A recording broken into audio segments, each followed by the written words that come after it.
Bismillahirrahmanirrahim. Assalamualaikum warahmatullahi wabarakatuh. Nah, kembali lagi kita membahas soal terkait listrik dinamis.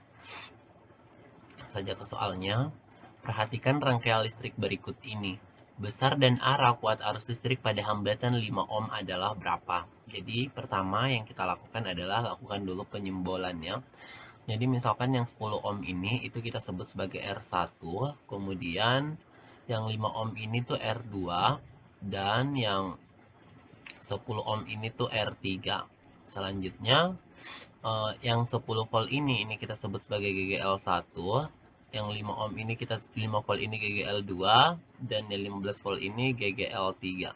Oke. Nah, yang pertama yang harus kita lakukan adalah membuat arah loopnya. Nah, biasanya kalau kakak menentukan arah loop ya, saya lihat dulu. Jadi ini misalkan ini kan loop satu, ini loop 2. Jadi di loop satu itu ada hambatan 10 ohm, ada sumber tegangan 10 volt dan ada sumber tegangan 5 volt. Nah, ini tuh arahnya berlawanan. Jadi kalau arus yang keluar dari 10 volt itu dia cenderung ya dia akan searah jarum jam. Sementara yang untuk yang ini yang loop GGL2 yang 5 volt, dia ini berlawanan arah jarum jam.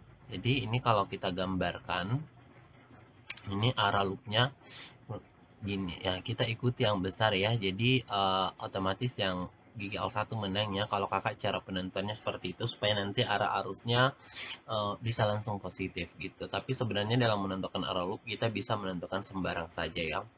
Oke, jadi ini arah loopnya gini. Ini loop satu. Oke, loop satu. Nah, untuk yang kedua, metodenya sama ya, ini 15, ini 5, ini dia cenderung kalau di loop 2 ini searah jarum jam dan ini cenderung berlawanan arah jarum jam. Jadi ini untuk loop 2-nya gini, kakak gambar gini. Oke, dia berlawanan arah jarum jam. Loop 2. Oke, loop 2. Nah, sekarang kita tentukan nih arah arusnya. Jadi untuk yang di sini, nah untuk yang di sini tuh arusnya adalah arus I1, kita simbolkan I1. Jadi arus yang keluar di sini I1 berarti sampai di sini juga I1. Nah, kemudian arus yang keluar dari sini tuh I2. Nah, di sini I2. Oke, ke sini juga I2. I3 ya, kita sebut I3 karena R3 I3.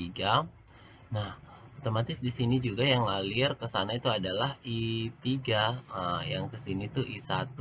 Nah, I2-nya kemana? Nah, perhatikan di sini I1 dan I3 itu masuk ke cabang. Kan kalau ada yang masuk harus sama dengan jumlah yang keluar ya, sesuai dengan hukum Kirchhoff. Jadi, eh, otomatis di sini ada yang akan keluar dari titik cabang P, yaitu arahnya ke sini. Ini I2. Oke, ini I2, di sini I2 dan yang di sini juga I2. Berarti arus yang melewati hambatan 5 ohm, arus yang melewati hambatan 5 ohm itu adalah I2. Oke, jadi yang ditanya di soal itu adalah I2-nya. Jadi di sini kita akan membuat beberapa persamaan. Oke, yang pertama kita buat dulu persamaan arusnya berdasarkan soal ini, berdasarkan informasi di sini kita bisa tahu bahwa I1 itu ditambah I3 itu sama dengan I2 ya, karena jumlah arus yang masuk harus sama dengan jumlah arus yang keluar dari cabang ya. Nah, sehingga ini bisa dituliskan I1 ditambah dengan I3 itu sama dengan I2. Oke, atau misal I3-nya itu sama dengan I3 itu uh, sama dengan I2 kurang I1. I2 dikurang dengan I1. Ini kita simpan sebagai persamaan 1. Terus yang kedua, kita tinjau di loop 1. Di loop 1. Kita tinjau loop 1 dengan persamaan sigma GGL ditambah dengan sigma I dikali R. dikali R itu sama dengan 0 ya, kalau rangkaian tertutup ini sesuai dengan hukum Kirchhoff.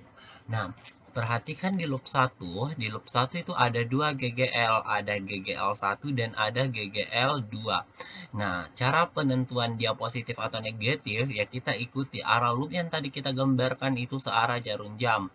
Dan kalau kita ketemu kutub negatifnya terlebih dahulu, maka GGL-nya dikasih tanda negatif. Jadi misalkan seperti ini. Nah, ini sampai sini kita ketemu kutub negatifnya dulu ya, negatif GGL 1. Baru lanjut perjalanan ketemu kutub positifnya dulu GGL 2. Nah, gini ya, ini. Nah, negatifnya dulu GGL 1, lanjut positifnya dulu GGL 2. Maka GGL 1 bernilai negatif. Jadi kita bisa tuliskan negatif GGL 1 negatif GGL 1 ditambah dengan GGL 2, oke, ditambah. Nah, ingat karena arah arus searah, oke, jadi arah arusnya di sini tuh searah. Jadi arah arus dan arah loop searah antara I1 dengan loop yang digambar searah, I2 juga searah dengan arah loop yang digambarkan. Maka semua arusnya positif. Nah, di I1 itu ada R1, jadi bisa ditulis I1 R1 ditambah dengan I2 R2 sama dengan 0. Oke, ini kita masukin nilainya, berarti minus GGL1 minus 10 ditambah 5 ditambah dengan I1 dikali R1-nya itu 10 ditambah dengan I2 dikali 5 sama dengan 0. Nah, ini dapatnya minus 5 ditambah dengan 10 I1 ditambah dengan 5 I2 sama dengan 0. Atau ini bisa dituliskan 10 I1 ditambah dengan 5 I2. Nah, 5 I2 itu sama dengan 5. Kalau ini semua dibagi 5, jadi ini kedua ruas ini semuanya dibagi 5. Oke, ini dibagi 5, bagi 5. Kalau ini dibagi 5, maka diperoleh 2I1 ditambah dengan I2 sama dengan 1. Nah, ini kita simpan sebagai persamaan kedua.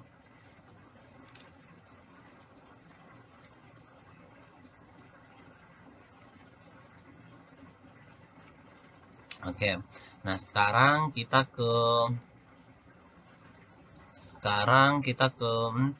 loop 2. Oke, ke loop 2. Oke, loop 2 ya, kita masih tetap pakai persamaan sigma GGL ditambah dengan sigma I dikali R itu sama dengan 0. Nah, di sini juga ada 2 GGL, di sini arah loopnya itu berlawanan arah jarum jam. Ada di sini GGL 3 dan GGL 2. GGL 2-nya bernilai positif. Ingat, putaran loopnya gini, ketemunya positifnya dulu GGL 2, baru ketemu negatifnya GGL 3. Jadi ini bisa dituliskan GGL 2 dikurang GGL 3 ditambah, kemudian perhatikan arah arusnya, baik I3 searah dengan loopnya, I2 juga searah dengan loop yang digambarkan di loop 2, jadi semuanya positif. Ditambah I3 dikali dengan R3, oke, ditambah dengan I2 dikali dengan R2, sama dengan 0. Oke, GGL 2-nya itu tidak lain adalah 5, berarti 5 dikurang 15 ditambah dengan I3 dikali 10 ditambah dengan 2R2 I2 R2 ya, I2 R2-nya itu sama dengan 5 sama dengan 0. Kemudian 5 dikurang 15 itu dapatnya minus 10, jadi ini bisa ditulis 10 I3 ditambah dengan 5 I2 sama dengan 10 ya. Oke. Ini semuanya kalau kita bagi, ini kalau kita bagi 5. Oke, ini dibagi 5, itu diperoleh 2I3 ditambah dengan I2 sama dengan 2. Oke, ini disebut sebagai persamaan 3. Kemudian substitusikan persamaan 1 ke persamaan 3. Jadi substitusi persamaan 1 ke persamaan 3. Kalau persamaan 1 disubstitusi ke persamaan 3, maka persamaannya akan menjadi persamaannya bakalan menjadi 2, di mana I3-nya itu tidak lain adalah I2 dikurang dengan I1. I2 dikurang I1 ditambah dengan I2 sama dengan 2. maka ini kita akan peroleh 2I2 dikurang 2I1 ditambah I2 itu sama dengan 2. Maka diperoleh minus 2I1 ditambah 3I2 sama dengan 2. Oke, nah ini kita simpan sebagai persamaan 4. Nah, ini kita sebut sebagai persamaan 4. Kemudian pakai metode eliminasi substitusi. Pakai metode eliminasi ya untuk yang persamaan 2 dan 4. Jadi gunakan persamaan 2 dan 4. Jadi sekarang kita pakai persamaan 2 dan persamaan 4. Nah, langsung saja kita tulis persamaannya. Persamaannya itu 2I, 2I1 ditambah dengan I2 sama dengan 1, dan minus 2I1 ditambah dengan 3I2 sama dengan 2. Oke. Nah, ini karena kita mau cari I2-nya, maka kita ini tambah jumlahkan ya. Oke, kita jumlahkan. Nah, kalau dijumlahkan, ini bisa kecoret nih ya. Ini kan hasilnya 0, 0. Nah, kemudian I2 ditambah 3I2 itu dapatnya 4I2. Jadi, dapatnya 4I2.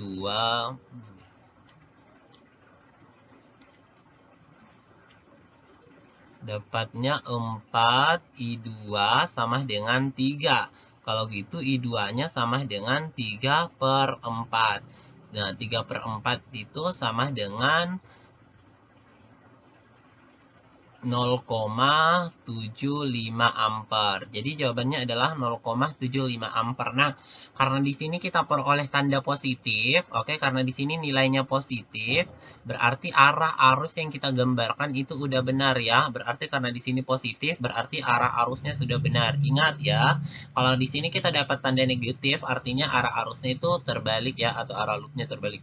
Oke, jadi jawaban yang benar itu adalah opsi yang D ya, karena dia sudah searah, dimana tadi kita gambarkan arah arusnya itu dari P ke Q, arah arus I2-nya, dan ternyata positif, berarti arah arusnya sudah benar. Berarti jawaban yang benar itu adalah opsi yang delta.